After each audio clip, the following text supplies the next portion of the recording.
Good morning Bharat political వాయిస్ని దయచేసి like చేయండి, సబ్స్క్రైబ్ చేయండి, షేర్ చేయండి, కామెంట్ కూడా చేయండి. ఈరోజు ఉన్నటువంటి ముఖ్యమైనటువంటి వార్తలు అనుకున్నటువంటి వాస్తవాలను విశ్లేషణ చేసుకునేటువంటి ప్రయత్నం చేద్దాం. ఈరోజు ఉన్నటువంటి ముఖ్యమైనటువంటి వార్తలు: అబద్ధాలు, దోపిడీ, చట్టసభల్లో అవినీతి విచారణార్హమే. అసలు విషయం ఇది. చట్టసభల్లో అవినీతి విచారణార్హమే. గతంలో 98లో ఏదో జరిగింది ఒక మాట. దీనికి సంబంధించి చట్టాలకు మీరేమీ అతిథులు కారు, లంచం అవినీతి కేసుల్లో ప్రజాప్రతినిధులు శిక్షార్హులే, ఎంపీలు ఎమ్మెల్యేల లంచాల కేసులో సుప్రీంకోర్టు చరిత్రాత్మక తీర్పు, పార్లమెంటరీ అధికారాల ద్వారా రక్షణ పొందలేరని తేల్చి చెప్పిన జడ్జీలు, 98 నాటి సుప్రీం రాజ్యాంగ ధర్మాసనం ఇచ్చినటువంటి తీర్పు కొట్టివేత.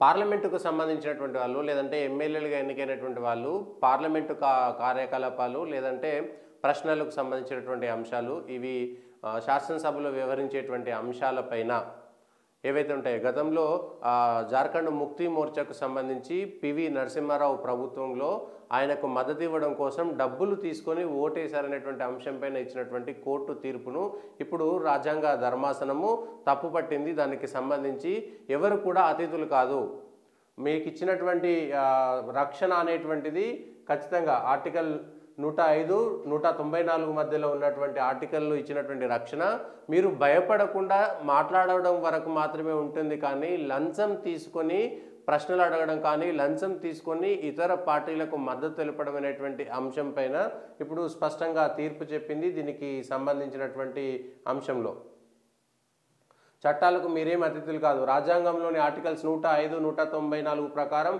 ఎన్నికైన ప్రజాప్రతినిధులు తమ విధులను నిర్భయంగా నిర్వర్తించే క్రమంలో న్యాయపరమైన విచారణ నుంచి రక్షణ కల్పిస్తున్నాయి. తాజాగా సుప్రీంకోర్టు కూడా ఇదే అభిప్రాయం వ్యక్తం చేసింది.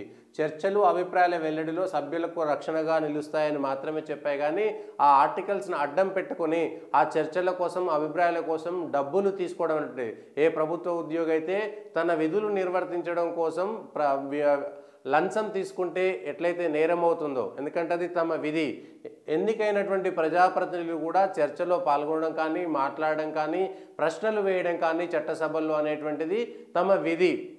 కాబట్టి రాజ్యాంగంలో ఉన్నటువంటి ఆ 2 ఆర్టికల్స్ని అడ్డం పెట్టుకొని ఎక్కడ కూడా చేయలేరు. 98కి సంబంధించినటువంటి పీవీ కేసులో ఏదైతే ఉందో దానికి సంబంధించినటువంటి అంశంలో కూడా దాన్ని తప్పుపట్టింది. అప్పుడున్నటువంటి పరిస్థితులు వేరు. 98 నాటి తీర్పును పునఃపరిశీలన చేయాలని 2012లో కూడా జార్ఖండ్లోనే జరిగింది. అక్కడ కూడా జేఎంఎం అధినేత శిబు సోరెన్ కోడలో ఆ పార్టీ ఎమ్మెల్యే సీతా సోరెన్ ఓ అభ్యర్థికి అనుకూలంగా ఓటు వేసేందుకు లంచం తీసుకున్నారు. 98లో కూడా వాళ్ళదే కేసు. ఇదొక వెరైటీ. 93లో అప్పటి ప్రధాని పివి నరసింహారావు ప్రభుత్వం పార్లమెంట్లో అవిశ్వాసాన్ని ఎదుర్కొంది. మైనార్టీలో ఉన్న పివి సర్కార్కు 250 కోట్లు పడ్డాయి. ఇందులో ఓటు వేసేందుకు జార్ఖండ్ ముక్తి మోర్చా సహా 5 పార్టీల ఎంపీలు లంచం తీసుకున్నారనేటువంటి ఆరోపణలు వెలుగు చూశాయి. ఈ కేసును సిబిఐ విచారించింది. దీనికి వాళ్ళు సుప్రీంకోర్టును ఆశ్రయిస్తే న్యాయస్థానము ఓటు వేయడం, ప్రసంగించడంకు పార్లమెంటరీ అధికారాల ద్వారా రక్షణ ఉంటుందని తీర్పు వెల్లడించింది. అయితే ఓటు వేయడము, పార్లమెంట్లో మాట్లాడేటువంటి అంశం పైన రక్షణ ఉంటుందన్నారు. కానీ డబ్బులు తీసుకోవడం అనేటువంటిది చట్టవిరుద్ధం అనేటువంటిది ఇప్పుడు వచ్చిన దాంట్లో సేమ్ మళ్ళీ 2012లో మళ్ళీ జార్ఖండ్ ముక్తి మోర్చాకు సంబంధించినటువంటి వాళ్ళే శిబు సోరెన్ అప్పుడు డబ్బులు తీసుకుంటే వాళ్ళ కోడలు 2012లో డబ్బులు తీసుకున్నారు. దీనికి సంబంధించి వాళ్ళు హైకోర్టుకి వెళ్తే అక్కడ తిరస్కరిస్తే సుప్రీంకోర్టులోకి వెళ్తే దీనికి సంబంధించినటువంటి అనేకమైనటువంటి చర్చలు, దానికి సంబంధించినటువంటి వాదోపవాదాలు విన్న తర్వాత ఇది ఇచ్చారు. దీన్ని గొప్ప తీర్పుగా మోదీ అభివర్ణించారు.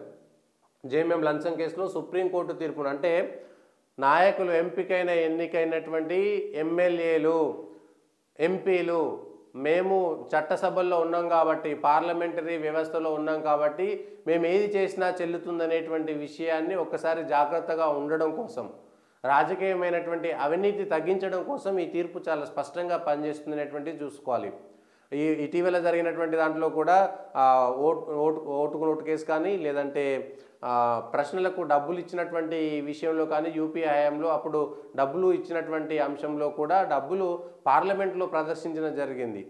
సో ఈ అంశాలన్నీ బయటికి వస్తాయి. ఎందుకంటే పరిపాలించేటువంటి నాయకులు తప్పుదారి పడితే ప్రజలు ఆ దేశం మొత్తం నాశనమయ్యేటువంటి పరిస్థితి ఉంటుంది. కాబట్టి దీనికి సంబంధించినటువంటి అంశంలో ఖచ్చితంగా ఖచ్చితంగా ఇచ్చినటువంటి తీర్పును మనందరము ఎప్పుడైనా సరే భయపడతారు. కనీసం ఎంపీలు, ఎమ్మెల్యేలు ఓహో మనం ప్రజల కోసం సేవ చేయడానికి కోసం, ప్రజా పరిపాలన చేయడం కోసం వచ్చినాం కాబట్టి మాట్లాడేటువంటి మాటల కోసము, వేసేటువంటి ప్రశ్నల కోసము డబ్బులు తీసుకోవాల్సిన మహుమా మొయిత్రాకు సంబంధించినటువంటి అంశంలో కూడా ఇదే ఉంది. ఇప్పుడు బెంగాల్కు సంబంధించినటువంటి తృణమూల్ ఎంపీ మహుమా మొయిత్రాకు సంబంధించినటువంటి దాంట్లో కూడా ఆమె వేసినటువంటి ప్రశ్నలు, పార్లమెంట్లో వేసినటువంటి ప్రశ్నలు అదానికి వ్యతిరేకంగా ఆమె ఇంకొక వ్యక్తి దగ్గర, ఇంకొక కంపెనీ వాళ్ళ దగ్గర డబ్బులు తీసుకొని ఏకంగా తనకు సంబంధించినటువంటి పార్లమెంటుకు సంబంధించినటువంటి పాస్వర్డే అవతల వాళ్ళకి ఇచ్చేసి వాళ్ళ ద్వారానే ప్రశ్నలు అడిగించింది. ఇప్పుడు ఈ కేసులో అది కూడా ఉపయోగపడుతుందనేటువంటి విషయాన్ని చెప్పాలి